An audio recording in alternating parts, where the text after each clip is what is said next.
मी मस्तपैकी उलटा वडापाव बनवलेला आहे. वडापावच्या भरपूर व्हरायटी निघालेल्या आहेत. मी ज्यावेळी कॉलेजला होती त्यावेळी खिडकी वडा म्हणून खूप प्रसिद्ध होता. ॲक्च्युली तो वडेपाववाला खिडकीतून वडे विकायचा म्हणून त्याला खिडकी वडा हे नाव पडलं. खरोखर वेगवेगळ्या ठिकाणी वेगवेगळ्या वडापावची नावं तुम्हाला दिसून येतील. हल्ली तर इतकं क्रेज निघालं आहे. उलटा वडापाव, चीज वडापाव, साधा वडापाव, खूप सारे वडापाव निघालेले आहेत. त्यामुळे आपण घरातसुद्धा मस्त मस्त वेगवेगळ्या व्हरायटीचे वडापाव तयार करतो.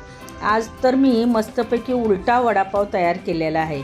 मस्त झाला. क्रिस्पी तर इतका होता ना, फक्त जरासा तो तेलकट असतो, पाव असतो ना, म्हणून एक वडापाव खाल्ला ना तरी पोटभरीचा होतो.